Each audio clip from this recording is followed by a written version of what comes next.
moo nekk ci pouvoir bi mais bu sa grand frère demee di nga xam ne di nga fay sénégalais yi. et la position de Y'en a marre sur suppression des villes comme Dakar le cas Dakar ça vous interpelle ñu bëri jàpp ne le président de la République Macky Sall dafa ñëwaat rek takk manœuvre politicien ngir rek faagaagal ki nga xam ne mooy Khalifa Sall ak it ñooñam. je ne suis pas Dakarois. man Kaolack voilà mais pourquoi seulement Dakar. mais il y a d'autres villes qui sont citées Thiès, Rufisque, Guédiawaye. c'est pour noyer le poisson. c'est pour nëbb affaire bi dama ne Macky il ne pose que des actes politiques. tu vois yow leer na la ne le prochain président bu ñëwee. day indiwaat le poste de premier ministre kooku leer na la xam nga loolu day amaat ala kulli xaal. ça veut dire que toutes ces pratiques. toutes ces gymnastiques politiques yi Macky di indi. pour préparer son troisième mandat. pour préparer sa troisième candidature même je dirais parce que Macky amul mandat candidature la am. sa troisième candidature dafa leer.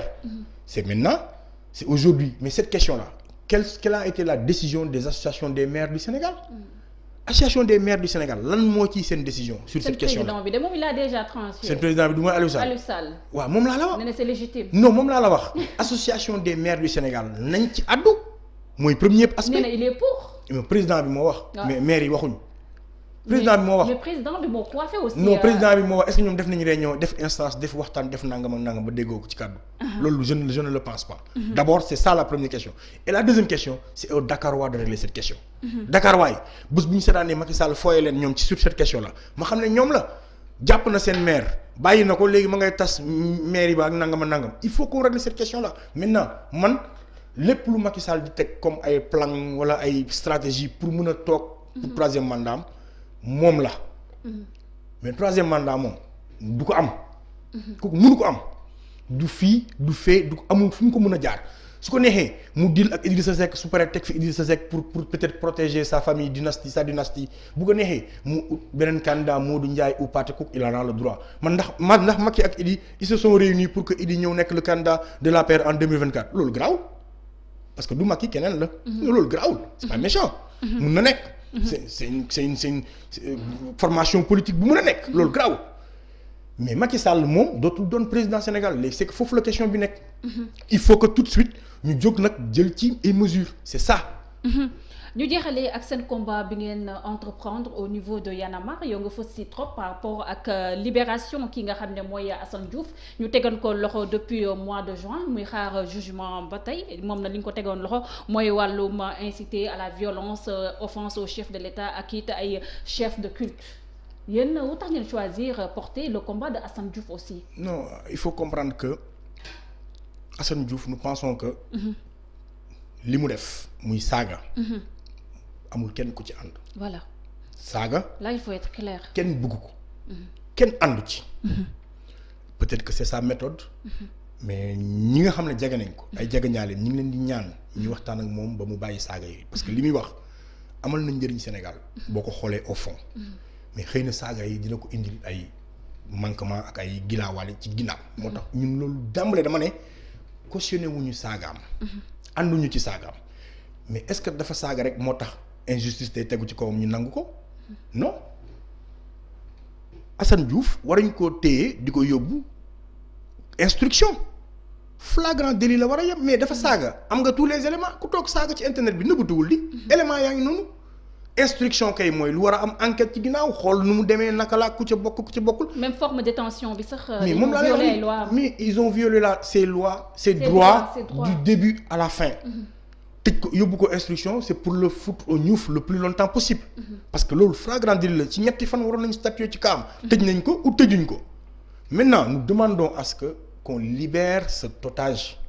Assane Diouf est considéré comme un otage aujourd'hui. Il attend son jugement. Le 14. Inch'Allah. On refusé nañ toute libération biñ doon ñaan liberté provisoire biñ doon ñaan yàggul dara ci décembre 24 ou 25 décembre je pense ñaan nañ ñu refusé ko. mais est-ce que mën nañoo refuser la Assane Diouf liberté provisoire moom dafa saaga ñu may liberté provisoire benn nit boo xam ne dafa def li nga xam ne. Bougazelli non boobu garaawul xaaral ma wax la Macky Sall dafa fàtte cité ci ay emplois yi mu créé.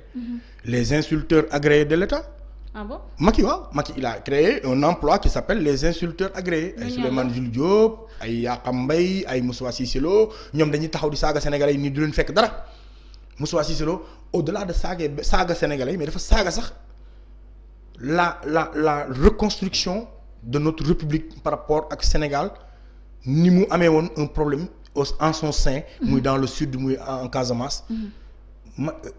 moom dafa insulté tous les fils de la Casamance en les traitant de rebelles. mais saaga na sax Macky Sall moom Moustapha Cissé Lo mais comme c'est un insulteur agréé par l'État dara du ko ci fekk Souleymane Jules Diop c'est lui qui a inventé le métier des insultes sur le net. On se rappelle bien. mais moom laa la wax il a été le premier insulteur de la République mais moom amuloon fit dafa daw làqatu ci Canada mais Assane moom fii la toog. mais il faut rappeler que Assane dañ ko rapatrié. mais Assane a ngi fii mi ngi fii la nekk di wax. même bu ñu ko rapatrié mi ngi fii di wax. comme ni ñeneen nekkee fii di wax. kon Macky ci création emploi bi loolu waroon na ko cee boole parce que loolu ci bilan am la bokk saagakat agréé par l'État yi nañ bàyyi jàmbur bi mu dem am na famille am na ay mbokk am na ba pare wérul. d'autant plus qu'il est malade. ba pare wérul. waaye Bougazelli bi sàcc suñu ay milliards ce fou là bi nga xamante ne moom ay blanchiment d'argent la doon def ay milliards et milliards nee na dafa feebar dara jotu ko dara yow ki nga xam ne dafa feebar nag am nga ci loolu leen mais bàyyi jàmbur bi. moo tax le 14 il faut que Sénégalais yëpp dem tribunal ñu jàppale Assane parce que Assane quand même. donte dafa doon saaga ànduñu ci. mais Sénégal lay xeexal. méthode bi muy xeexalee Sénégal nag moom la concerné. et c'est une méthode que ñu ngi ñaan mu changer ko. parce que pour mu gën a mën a nekk jàppale il faut que mu changer sa méthode de faire mais Sénégal lay xeexal. est-ce que yaakaar nga ni ce 14 pour Assane Diouf justice sénégalaise libéré ko. am naa ci yaakaar xanaa laa foog ëpp na nag. yàgg na tamit aussi. léegi bu loolu am tuut la leen mooy seen prochaine étape. waaw mais loolu nag dinañ ci toog waxtaan. xool nu ñu ko defee parce que tamit lu ëpp tuuru. mais yëpp dafay wane ne démocratie bi day sooxe day wane ne Macky cuune la. day wane ne Macky dictateur la en fait. Macky est un dictateur. c'est un dictateur bu grave. c'est dommage ñu jeexalee ak seen actualité Y'en a marre gisoon neen semaine bee passée y a de cela 3 semaines si je me trompe pas ngeen amoon ndaje bu rëy boo xam ne rek.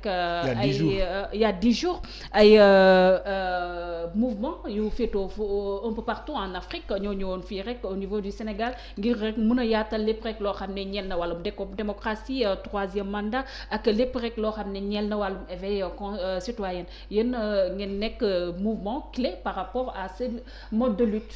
Oui, c'est une organisation de l'Afrique yi moo organisé. Y'en a marre accueillir au Sénégal et amoon na solo lool. njàngat bi ñu fa def mooy thème bi c'était sur la démocrature. Et c'était hyper important pour que ñëpp xam ne que aujourd'hui cette union africaine des peuples est en train de se faire. Il y a une formation des peuples qui est en train de se créer et c'est hyper important. Donc ce peuple sénégalais ce peuple africain là bi réunir ñaari at yu ne. di waxtaan di xool yenn stratégie la ñuy def comment protéger les activistes comment protéger les artistes.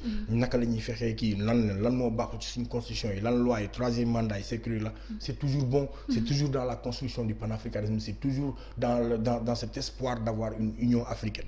et loolu lu am solo la. et je pense que bu Y'en a marre defee bilan sur cette question là peut-être dinañ ci gën a yaatal. wax ci lan moo fa sooxee woon. ak lan moo fa jukki. ci ay enseignements ak ci ay mbir yu bees yoo xamante ne dina yokk. mais jàpp naa ne daal waxtaan yu amoon solo trop la. débat yi amoon solo trop la tamit. yoo xamante ne nii mun nañu indi njëriñ.